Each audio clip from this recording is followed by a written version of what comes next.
And good evening and welcome to another edition of Sports Corner. My name is Ralph Williams along with Smokin Jim Frazier by telephone. We're here every Tuesday night, 8:30 on our four platforms. We are on YouTube, Facebook, Twitch, and Twitter. And Smokin Jim, welcome and happy Valentine's Day, my friend. Hey, thanks, Ralph. I appreciate that, man. I want to wish you and Rhonda a happy Valentine's Day, sir. Yeah, thanks, man. I know you're a kind of a little bit of a rich man tonight. Your Kansas City Chiefs won, and the Super Bowl. We're going to talk about that later. Let's get through some of the local stuff first before we get into that. Former Steeler running back. We're going to start with the Steelers. Stephen Ridley was arrested in Mississippi in a nightclub, charged with disorderly conduct, and he bonded himself out $750. So there you are. So wow. Oh yeah, and I want to take a look here, and every week we're going to go into a different position. 4 defensive tackle options in free agency. All right, first we're going to start with Tristan Hill from Arizona, Andrew Billings, Las Vegas, Derek Naughty from the Kansas City Chiefs. Now, I don't think he's probably going to want to come back with the Chiefs. I don't see him with the Steelers because, the Chiefs probably would want him back, and he wants to stay on a Super Bowl winning team and don't want to be on a team with mediocre Mike. So, Jonathan Hawkins from Dallas as well. Not a lot of Steeler news to talk about other than, they're getting ready for, as we've been talking about, the draft and everything else as far as the Steelers go. Let's get into some Pitt basketball. As you know, the men's team is second place in the ACC. They are 11-4 in the conference, and their total record right now is 18-7. They're going to be playing. Hold on. They blew out Louisville 91-57, and they beat FSU 83-75. Florida State tonight, 9 p.m. They play Boston College at the Pete.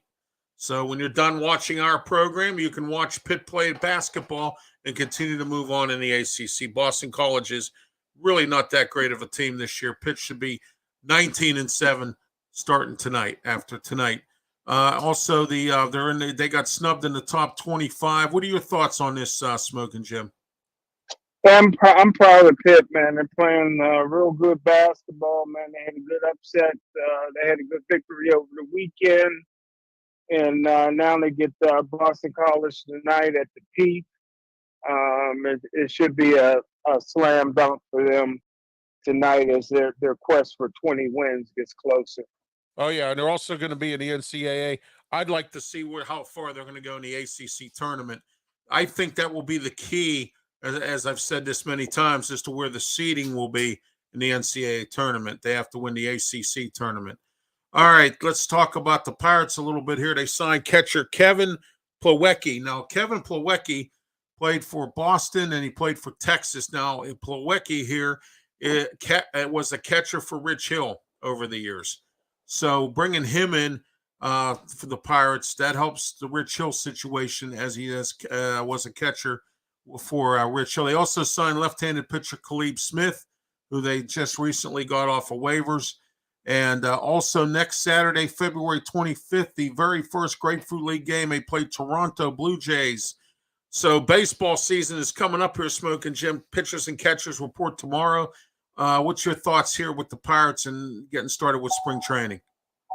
Hey, man, very exciting times, man. Anytime you get to start training camp down in Florida, man, the Grapefruit League is great. The fans is excited. Everybody's behind them. And, I think it's great to be able to talk baseball for the next couple of months.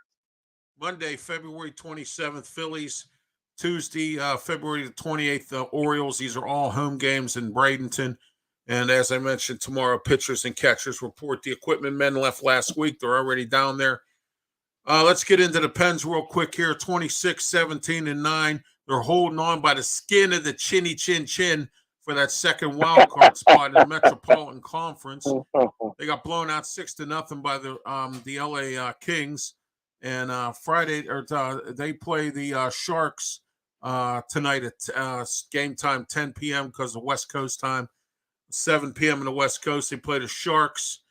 I think the Pens have to win this game tonight to have a successful West Coast trip and come back with a little bit of momentum, because Friday night they play the Islanders, and the Islanders they always play, they don't play well against, and they have to play the Devils as well at PPG on Saturday. They have back-to-back games yet again.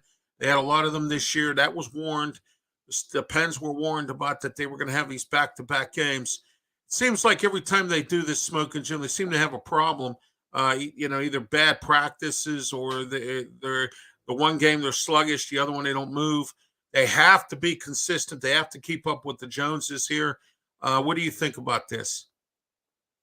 Yeah, I agree with you 100%. Sooner or later, they got to catch fire and catch their stride and start reeling off some consistent wins so that they can ensure themselves at least a playoff spot. Oh, absolutely. Tristan Jarry still injured. Mark Friedman still out. They're fifth place in the Metropolitan Division, and they're in the second wild card if they were to qualify as of today. They have 18 days till the trade deadline. Do you think Ron Hextall will make any kind of a move? I think he has to. I don't care if he has to trade for a janitor. You got to make some kind of move. What do you think? I would like to see it. Yeah, I would too. They have salary cap issues. He's going to have to restructure some contracts or do something to get somebody in here to help out, because if they don't, they're going to get burned. They don't have any good backup goaltending. They got this Majerski guy from Buffalo. He stunk in the LA game as well as DeSmith. Both of them stunk. The defense hasn't been doing real well lately. They haven't been able to chase the puck down.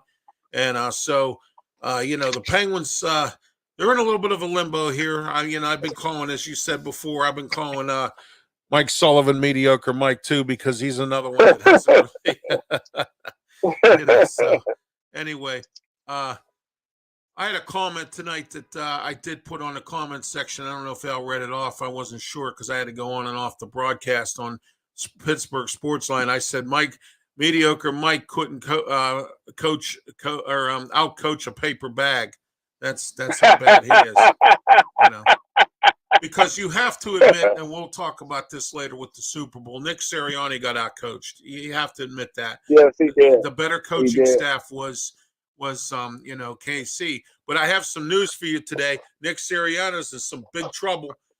He lost both his coordinators, and we'll go into that later on. So next, Duquesne men's basketball, they're fifth place in the A10 conference, 17-8 overall, 7-5 in the conference. They just beat St. Bonaventure, Mark Schmidt's team. Mark Schmidt used to be the coach of Robert Morris, 56-54. Tomorrow night, they play St. Joe's at the Cooper Fieldhouse. What do you think about Duquesne? We're getting close to the end of the season there with them as well. I think they have a better shot this year of doing something than they have in the past. What do you think? Yeah, I agree with you, but it's really a tough school to recruit to. You got to have you got to have a good head on your shoulders to even get into Duquesne. And they're not going to get the real big time prospects. So you really got to coach them up. And the coach does a good job of doing that. But I just think that they just don't have enough talent to make a splash. Oh, yeah. Robert Morris men's basketball, 8th place in the Horizon Conference, 7-9. They're 12-15 overall. A little bit of improvement from last year. But the sad part about this is Andy Toole has been there for like 12 years. The last couple of years, he's kind of run into a rut. I think I'm hearing stories from some folks I know. I'm trying to get a Robert Morris reporter on here to talk about Robert Morris. But from what I understand, the transfer portal has kind of bit them in the butt too. But they moved to this Horizon Conference. I think Robert Morris thought this was going to be a walk in the park kind of conference, and they ended up coming up against a bunch of tough teams, and they ended up getting beat. Last year, they barely won 2-3 games the whole season. So it's been a rough couple of years now for Andy Toole. I don't know if he's, if that's the case, or if Andy Toole is just losing his luster at Robert Morris. What do you think? You know, it's another one, man. You know, you can win at Robert Morris. You can win um, inside that conference, and Tool's been a good coach over the years. But sometimes, man, the message that gets stale after a while, and you got to make a change, man, and to you know, put some flames under the program, fire under the program. So it may be time to move off of Andy Tool. All right, the Riverhounds. This Saturday, they play their third preseason game, and they're going to be playing the University of Akron, 4 p.m. start time at Highmark Stadium. Also, I want to let everyone know Pittsburgh Passion start their season April 22nd. They're in D.C. against the Divas, and a lot of folks didn't know this, including you, Smokin' Jim. They're playing at West Allegheny High School once again this year. That'll be their home field. So we went through all the local sports, Smokin' Jim. And we have a lot of NFL news to talk about, even though the last game was Sunday night. Let's get into the Super Bowl. Everybody says it was that controversial play at the end of the game. I thought it was one of the best competitive Super Bowls I've seen in a while. The only thing I had an issue with was I think Philly could have ran the ball a little bit more. They were passing so much. They didn't mix their plays up all that much. And I thought that in the second half, Nick Sirianni, he got out-coached by Andy Reid, Eric Bieniemy, and Steve Spagnuolo and the coaching staff at KC. Way more experienced than what Nick Sirianni has. What do you think of this? Yeah, I agree with you. It came down to Philadelphia had a big enough cushion to hold on to the football game. They had they could have really iced the game many times. But Andy Reid and those guys just kept on fighting, man. They kept on believing with the experience. They knew there'd be opportunities to come back, and you got to just take your hat off to Patty Mahomes, man. I think he's the greatest quarterback I ever seen. I always thought that Brett Favre was the best, but now I'm saying Patty Mahomes, and Kansas City just may be a dynasty. Yeah, it's looking like that to be the case. Let me ask you this: do you think that KC would lose anything if Bieniemy wants to leave the team? Because rumors are circulating that I don't know if he can't get along with Andy Reid or Andy Reid's not letting him do his job. I don't know why he would want to leave the team. I don't know if his contract's up, but it seems like I'm hearing stories now. I read a report today that he wants to get away from Kansas City because he thinks if he does and maybe goes somewhere else and coaches and becomes an assistant head coach or something, he might be able to keep moving to try to become a head coach. He's interviewed for every job imaginable and still hasn't been hired. I talked to some people and not connected with the organization, of course, but there was somebody I overheard on a show say that he's a bad interview. What do you think of this? What was the question? Bieniemy not getting hired as a NFL head coach. I'm hearing he's a bad interview. The enemy couldn't coach his way out of a wet paper bag. You know what I mean? The guy's the biggest joke in football. Listen, on one side, I feel I got empathy for Eric Bieniemy because Right. I feel bad that all these coaches, no-name coaches, are getting hired ahead of him. Nobody heard about the two coordinators for Philadelphia, and they both got jobs ahead of Bieniemy. But Bieniemy can't coach, man. If I was there, Bieniemy, I would stay with Kansas City. Ride that wave of Andy Reid and Right. Patty Mahomes. Listen, Bieniemy's making $3-4 million a year, man. Often, coordinators in the NFL, man, they ain't broke, man. They make good money now. He Absolutely. has zero pressure on him, man. He's playing with maybe the best quarterback in the history of the game. He's playing. He's there with a first ballot Hall of Fame coach. And why go somewhere else and people find out that you're nothing but a Byron Leftwich? Yeah, you know what?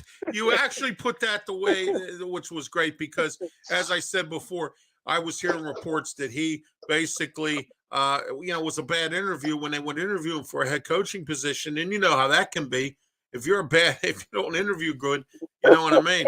And a lot of people were saying, well, why can't he get a head coaching job? Well, and then I had heard the one report where they said that it was a bad interview. And I'm like, well, sometimes you can have a bad interview and still be a good coach. But like you said, he can't coach his way out of a paper bag. And if I'm making $3 million a year smoking, Jim, and I just went to the Super Bowl with Kansas City, I would stay with them and not even worry about doing anything else. I agree. I agree. And that's the way I see it with that. No pun intended. Hey, on the high school level, no pun intended, on high school level, there was a guy who was a great, great football player by the name of Sherman McBride. Oh, okay. Aliquippa legend.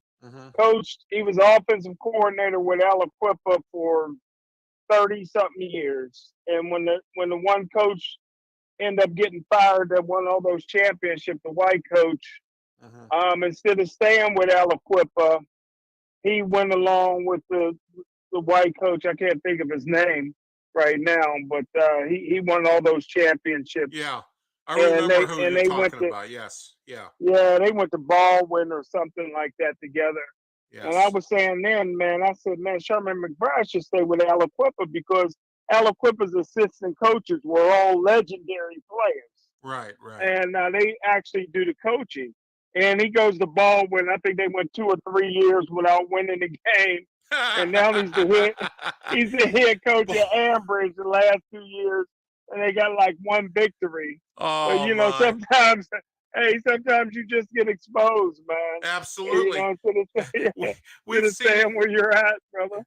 I got to tell you what, my nephew played for Baldwin for 1 season, and he said this coach is so bad, it was unbelievable. And remember, I told you we had a discussion about Baldwin. They had 1 game they won, and guess who it was against? Norwin. Wow.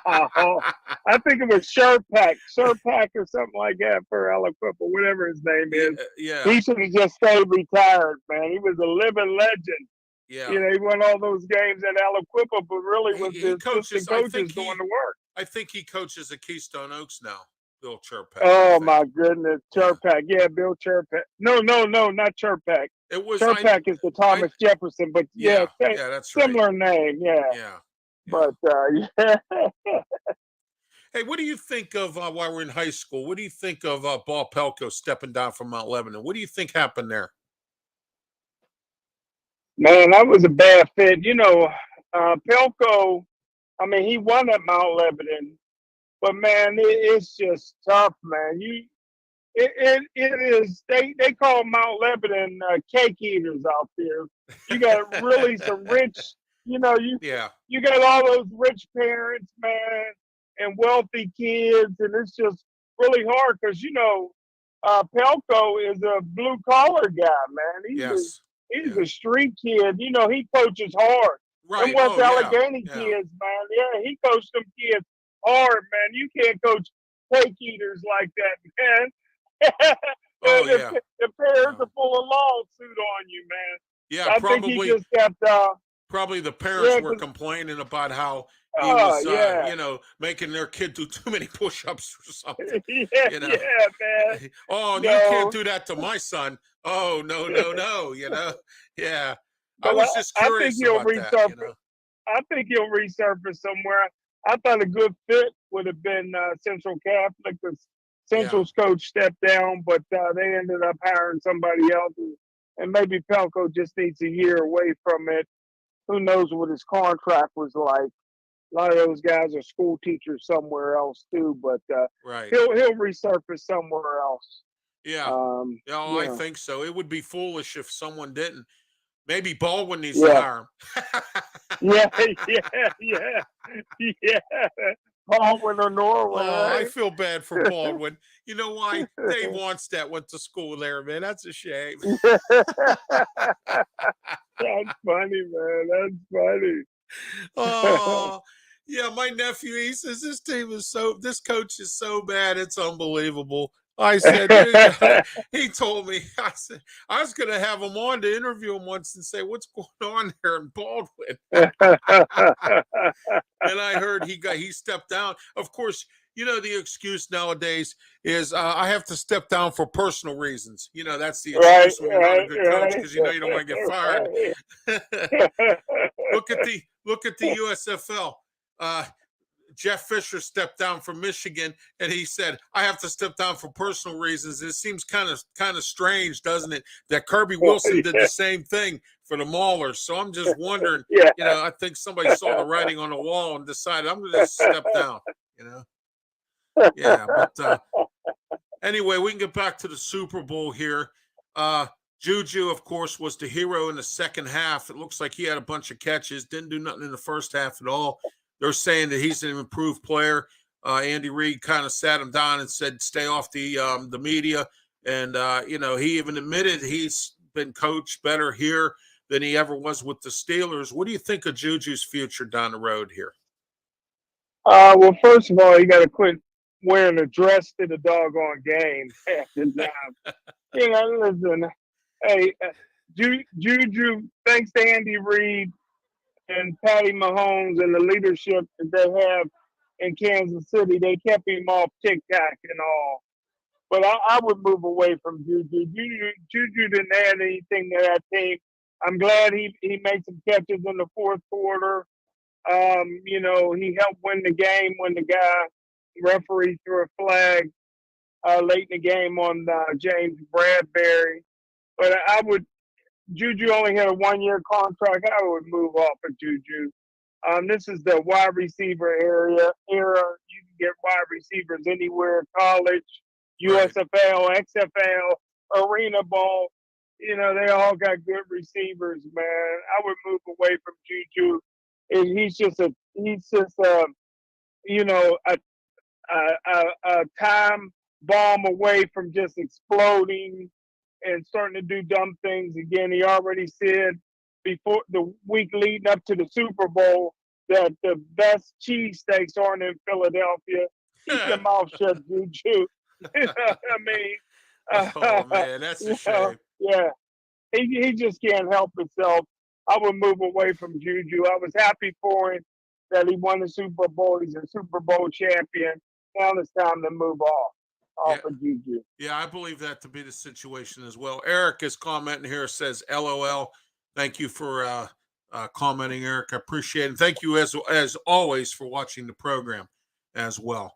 Here on Sports Corner, we're every Tuesday night, 8:30 p.m. If you're new to the program, we're live on 4 platforms: YouTube, Facebook, Twitch, and Twitter as well. And we're also on PCTV's Facebook page. We do a live show on PCTV every first Thursday of the month on PCTV, 6 p.m. Live call-in show. You can call in as well. And we're live with Sports Corner, myself, Smokin, Jim Frazier. We also talk wrestling on that show as well. And I think we're going to continue until we really can get into some nitty-gritty of the sports. I think we're going to start talking a half hour of sports and a half hour of wrestling. And I think that would do well for our fans because nobody can get enough of us talking wrestling, of course, and that's how that goes. And Smokin' Jim, tomorrow night we'll be talking about last night's Raw and a whole lot more. This weekend we have the Elimination Chamber. We'll be talking about that as well tomorrow night, 7:30 p.m. on our same 4 platforms as well: YouTube, Facebook, Twitch, and Twitter. All right, we're here in the DJ Fun Studios here in Studios 808. Call DJ Fun today, 412-545-4317 for all your DJ needs. DJ Fun is the party DJ and wedding and special event DJ just for you. Prices are reasonable as well, 412-545-4317. Eric says here, Juju, very low yards per catch, even during that big 1 year opposite of Brown. Well, of course, that is the case there as well. Thank you again, Eric. As far as the Super Bowl goes, again, I thought it was a competitive game. What do you think of that call at the end? Do you think they should have called it or not? What do you think?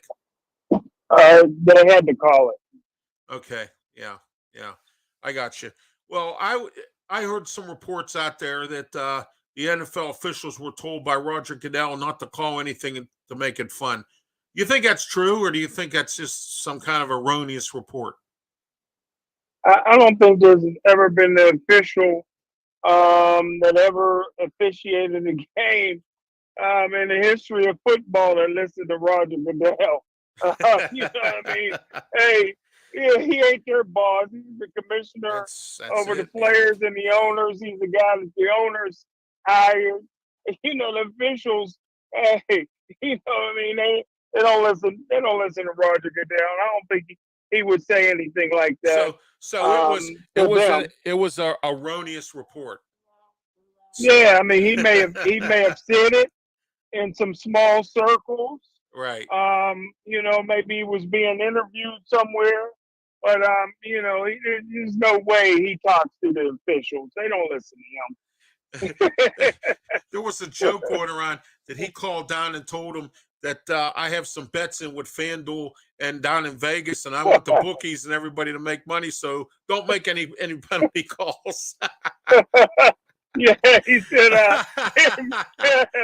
Oh, The head of the officials now is Bernie Kosar. yeah, call Bernie That's the only Kosar. guy he gets Got to busted at troll. Rivers Casino. He got caught. I couldn't believe it. They stripped him. They told him go home. He was supposed to be on the broadcast. They told him go home. He busted at Rivers gambling. Oh my gosh! When I heard that, I was laughing. I laughed so hard I couldn't stop. Oh my gosh, that was crazy. All right. Where do you think now that the Eagles have lost their coordinators, and we'll talk about that in a few minutes, where do you think Philly goes from here? Do you think Sirianni can recover with some different coordinators, or do you think Sirianni's going to have to get who he can get and try to coach this team the best he can? What do you think? Well, three things is hurting Philadelphia, and I'll name them in descending order. The defensive coordinator, the offensive coordinator leaving, that's 3 and Yeah. 2. But the biggest thing that's going to hurt them is the, you know, $400 million contract they're going to have to give the quarterback this offseason. Jalen Hurts. Yeah, And there you go. You're right. and so Yeah. that's going to gut the talent on the team. You know, they're going to have to start getting rid of a lot of talented players. If I'm the Pittsburgh Steelers, I'm standing in line, brother, and trying to Oh, yeah. sign these players that Philly has to cut. That's going to Absolutely. be the biggest thing, man. When you got a quarterback on a rookie deal, man, you can really fatten up the talent on that football team. But when that quarterback gets that money and gets about 40% of the salary cap, and you got to start getting rid of talent, man. You can't re-sign a lot of players. The pencil neck Omar Khan can't even get around The those money numbers, brother. cruncher.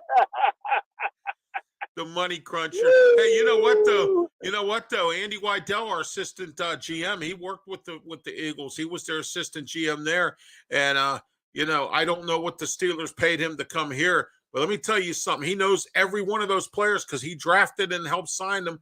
So I'm thinking, Very you know what? good.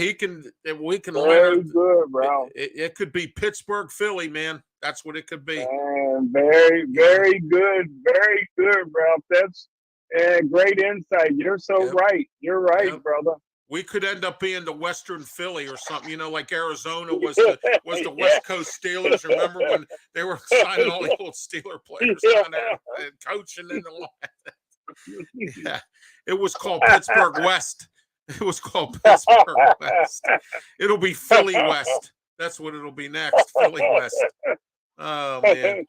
Hey, Hey, well, you remember in World War II, they combined franchises yeah, during the and they were war. They called the was the Steagles. Yeah, I Yes, remember that. Yeah, that was they were called the Steagles. Yeah, that was funny. Oh my gosh, that was hilarious.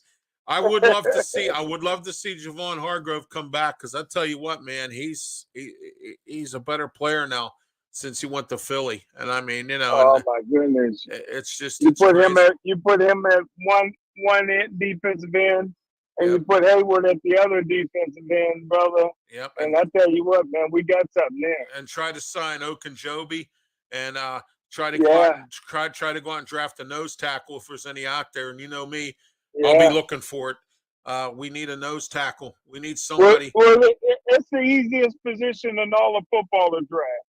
If I was the general manager, the first thing I would do, Okay. first of all, first of all, these guys are born to be nose guards or Samoans. Right. I mean, they from the waist down, they look like sumo wrestlers. A lot of them, and I tell you what, I have yet to see a Samoan player other than quarterback that couldn't play. They Oh, all are absolutely. good football players. That's where I would draft. Oh, yeah. The two areas I would take advantage of, I would get me Samoan players, Uh-huh. and I would go to the traditional black colleges and get those players down there because nobody's even scouting them, man. You can get all that talent. You pretty much as free agents. Absolutely. And yeah, anybody, it's untapped talent down there, man. Oh, yeah. Yeah, Yeah, you're right. Those Samoan players, man, they play their hearts out, and they don't their work ethic is better. And they play their yeah. butts off everywhere. And it and it's No, and none of it's them get I wouldn't none of them deny that gets at in all. trouble. None of them gets in trouble off the field because of their religion, like you said. Right. And on Right. the field, they're animals, man. Yep. They're animals on the Exactly. field. And I mean, what are you waiting on? Go get them. They're out That's right. there. That's right. Sink Yeah. them down. Like like what's his face, the old scout that passed away that used to go to all the small colleges, and he got the stalwarts of the world and the Yeah, Donnie Shells. none. Bill Yeah, Nunn, yeah. yeah. Bill Yeah. Nunn. Yeah, You know what? go get him. I sat in a press box with him in 2000. He was there scouting the Steelers during the last Pitt Penn State game, and it was at Three River Uh Stadium. huh. It was the very Yeah. last game. I sat in the press box right next to him. Yep. Wow. Yep. And think of it this way: Samoan defensive linemen are like a Ernie Holmes without the rifle. Remember, remember Kimo von Ohoffen? Remember him? Yeah, Kimo von Ohoffen was a yeah, good player. yeah. He was, Yeah, he yeah, was tough. Chemo was yep, tough. yeah. Chemo could play nose guard. He could play And defensive end. yes, yes, yes. I remember Huh? Kimo. Yeah, he was. Very humble guy. He was the one to put Look at Carson, what's his face, on the bench a few times. yeah, Um, Carson Palmer. Carson Palmer. Carson Yeah, Palmer. yeah. And look at Troy Polamalu. We don't even have to go any further. Yes, You know, yes, it's absolutely. Yes. right there. Oh, I know it is. Every play, you're right. Every player, and like I said, they show up. You said they don't get in trouble. But what I'm interested in is where the Eagles go. I don't think the Eagles are going to have a really good season because if they're having that kind of salary cap problem and they can't get players and they just lost their two coordinators, Nick Sirianni better go out and try to find two right now. But I don't think there's too many available because a lot of these good coordinators, and I got a big list right here of guys that have gone all over the place. Greg Roman's still sitting out there. He got fired from the Ravens. He's an offensive coordinator. Nick Sirianni's going to have to go out and really get some good coaches because he got out coached in this game, especially in the second half. I thought he really got out coached, and I thought that's Shane Steichen, the offensive coordinator for Philly, had made some poor play calls in that game, and Jalen Hurts had to run all over the place.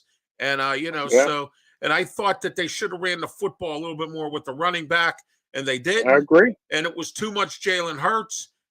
Hurts had to make plays because he couldn't find anybody open. And Steichen kept calling these pass plays. I'm sitting there going, you know what? You got to run the football here. You can't just pass. You got to run the football. And you can't rely on your quarterback all the time, especially if he's under duress. You know what I mean? To me, what Kansas City's defense did, and it was a smart way of doing it, Smokin' Jim, was they said to Jalen Hurts, "We're going to see if you can beat us." Okay, let's see if you can beat us, and then you don't make turnovers in the biggest game of your life. Okay, Yeah, the Eagles had some turnovers, and they made some dumb mistakes that they shouldn't have made. And you beat yourself. I say it every time. Whenever you have those kinds of mistakes, you beat yourself, and that's exactly what happened with them. All right, when you're the only commentator I've heard that said it that they didn't run the football enough, and you're exactly right. They had three running backs, yes, and they're all outstanding 14, 35. and Miles Miles Sanders, number Sanders. 26. Yes. Those Yes. guys, those guys were picking up yards. You eat up the clock when you run the football. Right. The only thing that can stop the clock anymore, until the last couple of minutes of the game, is an incomplete pass.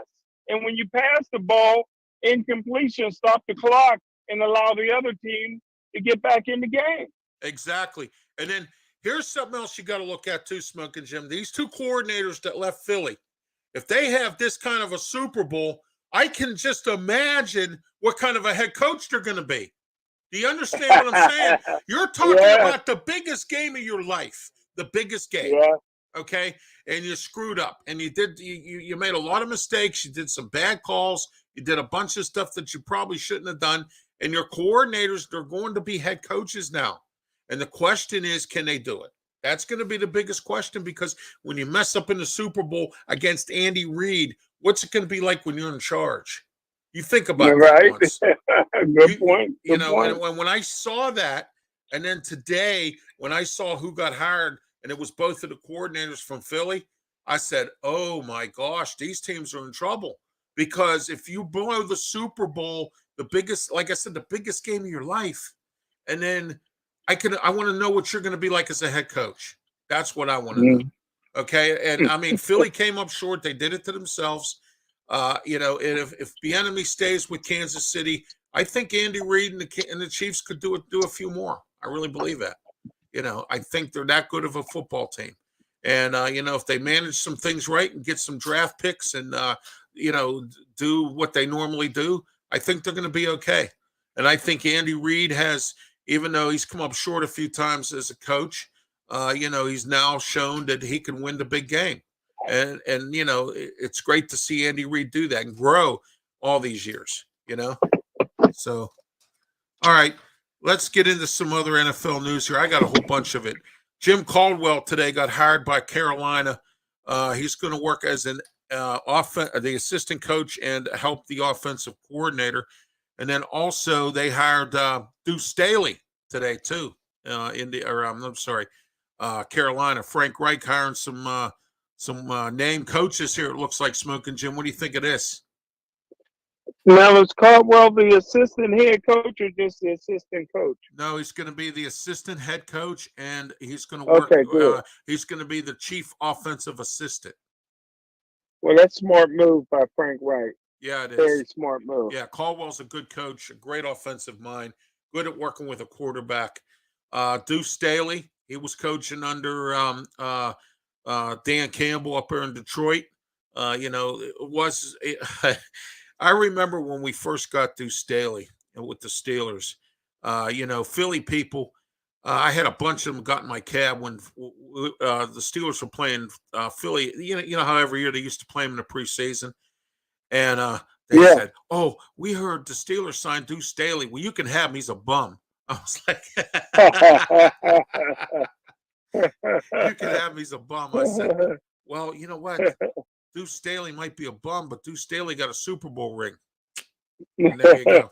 So, and he played, and he was a good backup running back behind Jerome Bettis, and it worked out for him. And I'm glad to see that. Now he's coaching, and now he's going to be working with Frank Reich. The Ravens have hired this Todd Monken, who's the offensive coordinator for the Georgia Bulldogs. You know what? I think this guy, I don't know. We're going to find out about this guy. I think he should have stayed at Georgia. You know what I mean? Getting into college or going from college to pros. What do you think of this hire by the Ravens?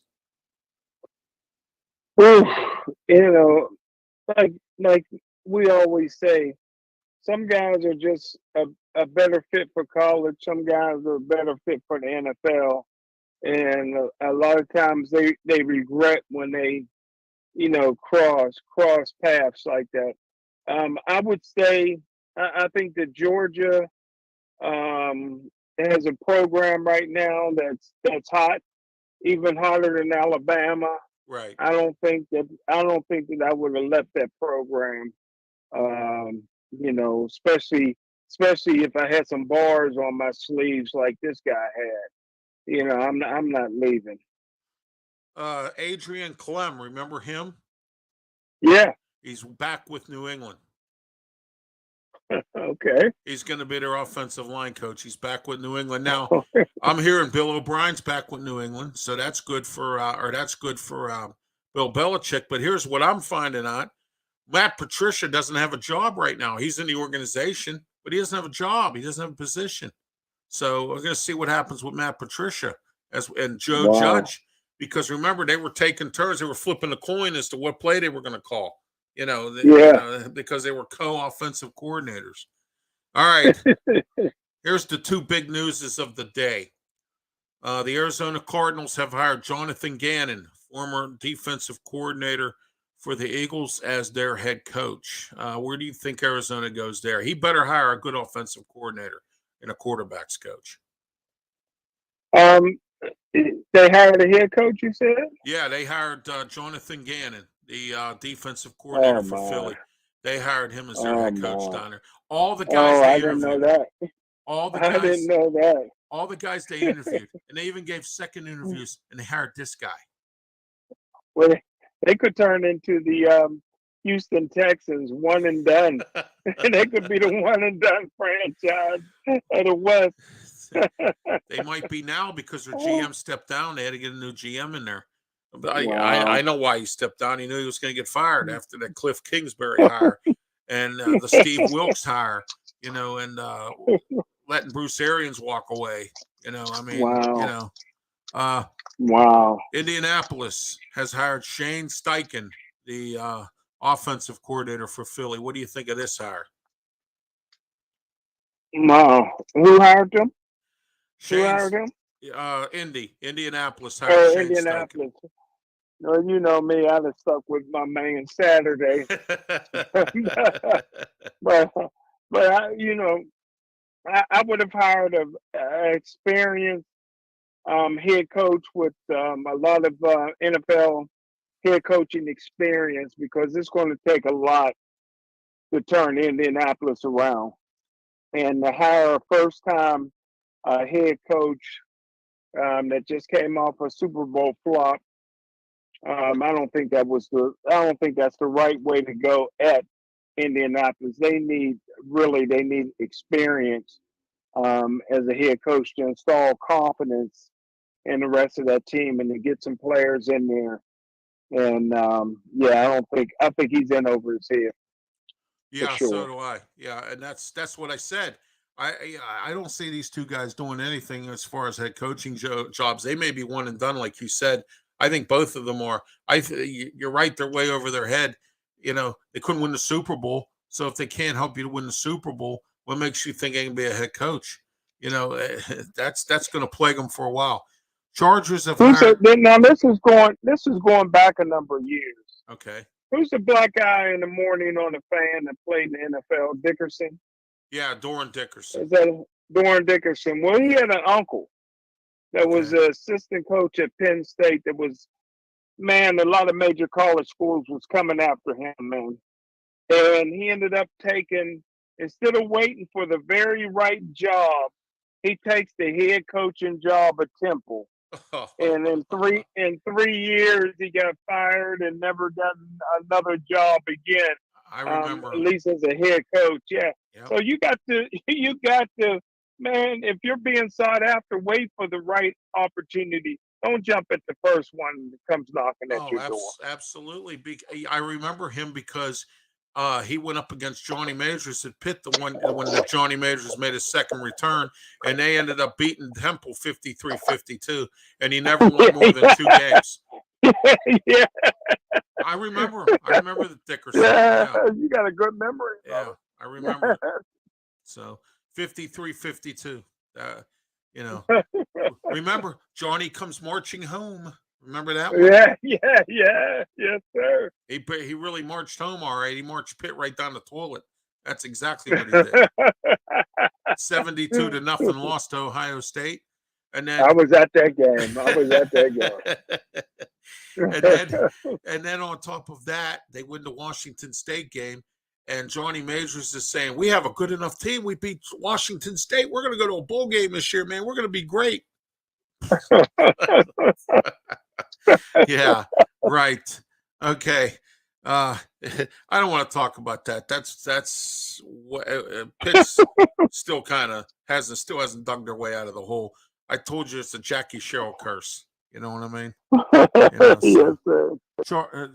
the L.A. Chargers have hired Doug Neumeyer as their quarterbacks coach, and the Houston Texans have hired Bobby Slovak. Now, Bobby Slovak wasn't some kind of a specialist. You know, he was like one of them pass game coordinators or something with the 49ers, and now he's going to be working as the offensive coordinator under D'Amico Ryans down in Houston. As I said a prayer for them because you know how that is down there.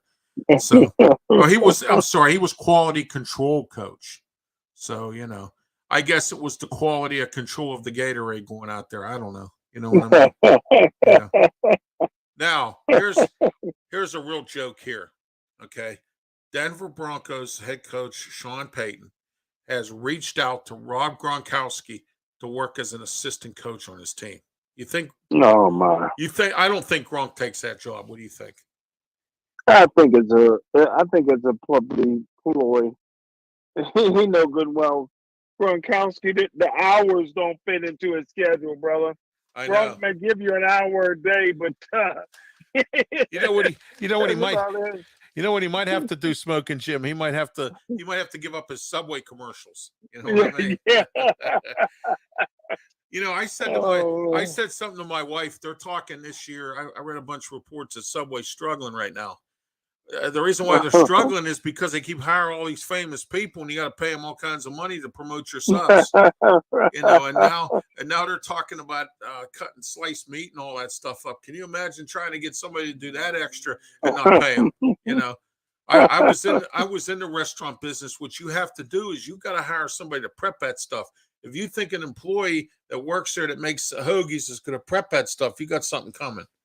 You know, not in this day and age. All right, I forgot to go over to Smoking Jim because I wanted to talk about the Super Bowl and all this other stuff. So we're going to backtrack a little bit. I want to go over here. I have the ratings right now for the Pitt Panthers NFL 2023 NFL player rankings. And we'll start with Kalijah Cansey. He's ranked number 43. He has a rating of 86.8. What do you think of this? Wow. Wow. It looks like from all these ratings, Smoking Jim, it looks like all these Pitt players, including Abanikanda, they have him at 144. 144. I don't understand the rating system. Yeah, 81.3. He's rated at 144 thereabouts in the draft, which would mean they're saying he'll be picked 144. Yeah, somewhere like that. Oh, okay, Yeah. okay. That's what fifth round. I think 4th or 5th round. Yes. They're not predicted. Yeah. I'm the first one that said it right away. I says, hey, I don't care how many 300-yard games this guy had. The NFL's not looking.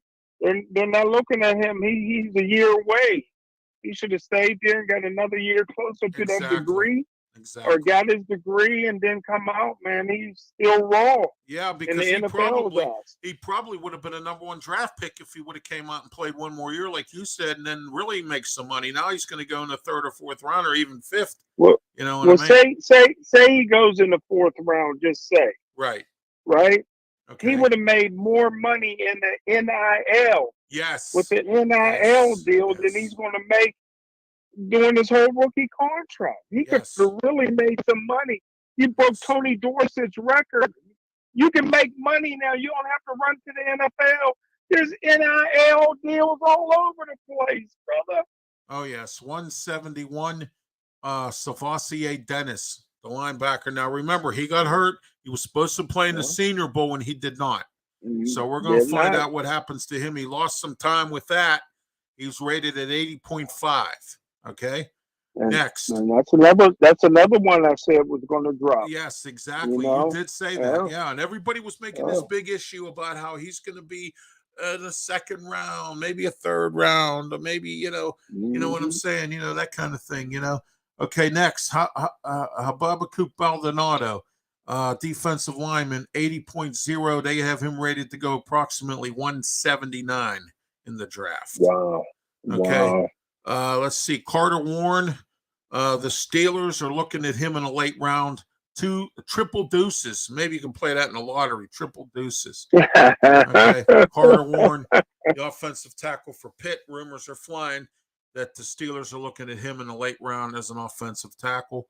247, Brandon Hill, safety, 77.0. I thought Brandon Hill was kind of average. I never really thought he was that great. I thought he was good, but he wasn't great. You know how Jerry DePaul always puts it, they can be good, but not great. I didn't think he was great. I thought he was okay and good. That's about where I thought about him. There was sometimes he got burned by some guys that he probably shouldn't have got burned by. And Jarrett Wayne, who is Kenny Pickett's favorite son, that he once drafted somehow or signed because he threw to him when he played at Pitt. So Jarrett Wayne is 74.0. He's estimated to go at 337. Okay, so next, A.J. Woods, cornerback, 449 is where he's ready to go. His 65.0. Wow. Oh, my. Deslin Alexander, defensive lineman, 502, 58.4. And last but not least, are you ready for this? Yes, sir. Gabe Hoy, lineman, had a ton of injuries this year, didn't even play, played a little bit last year, or played most of last year, 5'11", and is his rating to go in the draft. And he's an offensive guard, 57.9. And his mother's Lori Hoy from Channel 11 News. Wow. So we will see, as we have mentioned before, you and I, his mom will call, Omar Khan and say, can you do some numbers crunching and get my son in there? Hey, you know something, Smokin' Jim? I wonder if Omar Khan number crunches everywhere he goes. You know, like go to a restaurant, you take your wife to the restaurant or the numbers crunch. You know, I take after the Roonies. You know, I gotta be a cheapskate and pinch pennies till Lincoln's head comes out. You know, that kind of thing. You know, yeah. So anyway, do you have any closing thoughts tonight, Smokin' Jim? Anything you want to talk about before we go? Oh no, man, what a great show, man! You nailed it right on, man. What a great Super Bowl. Oh, thank you. And I tell you what, Philadelphia Eagles did themselves a disservice by not running the football like you said. Yeah, man. They could have ate up a lot of clock. Yeah, am I the only one? And I think the Super Bowl announcer, one of them said, "How come they're not running the football?" And I said the same thing too because I was sitting there going, "What are you guys doing here?" You know what I mean? You know. So, how'd you like the halftime show? I hated it. You know what? I'm not trying to be rude or nothing. I don't hate Rihanna. I just didn't watch it because you know why? On Me TV now, Me TV, every single Sunday night from 8 to 10 is my main man, Archie Bunker, All in the Family. Oh, I taped it, man. Yeah, All in the Taped Family. I taped all 4 episodes, man. That's yeah. my man, Archie Bunker.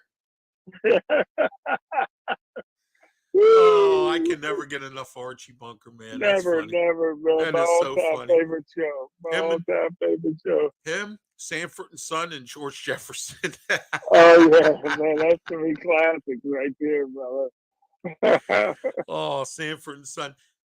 They went to the junk convention down in Hawaii, and they're sitting there having this at this luau, and they put this pig out, right?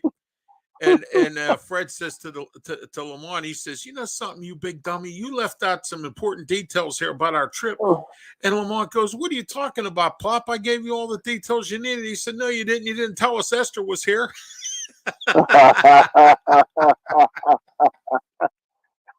Oh my gosh. Just some announcements for everybody tonight. Don't forget tomorrow night, live on Facebook, YouTube, Twitch, and Twitter, talking wrestling. Myself, Smokin' Jim Frazier, one of the best wrestling shows on social media right now. We're about to move on and on and on.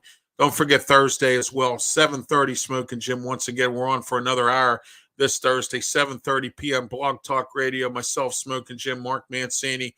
Wrestling and sports talk every single Thursday night. We'll talk a little bit of wrestling and some sports break down the Super Bowl, break down some other things going on in the world of professional wrestling, and a lot more. Also, don't forget on Friday nights, 5 p.m., myself and Bruce Kessinger, we call it the External Bum Podcast. We talk about all the bums in sports, but we also talk about all the other stuff, and we'll probably dissect the Super Bowl. Blog Talk Radio, 347-205-9631 for both shows to watch. Saturday, 5 p.m., PCTV Channel 21, Comcast 47, Verizon Cable. You can finally see me in a sports blazer because they're in a sports blazer on Saturday at 5 p.m. So, Sports Corner with myself and Smokin' Jim Frazier. Anything else you want to add, Smokin' Jim, before we call it a night? No, I think we covered it all, brother. All right, they're waiting for you there at the buffet or whatever you're going for Valentine's Day. All your women. Hey, I seen your girlfriend last night on Raw, Carmella. Oh, she was on Raw again she's last the night. Best. She is the best. And your other girlfriend was too, Piper Niven. Formerly known as Dewdrop. That's funny. That's funny. Oh, man. Some of the stuff that went on last night was pretty hilarious. Mommy's back, I love it. We'll talk about that tomorrow night. But anyway, for Smokin' Jim Frazier, I'm Ralph Williams. Everybody have a wonderful evening. Have a good and happy Valentine's Day and safe one. Smokin' Jim, you do the same. Talk to you tomorrow night, 7:30. Same time, same channel. Have a great one.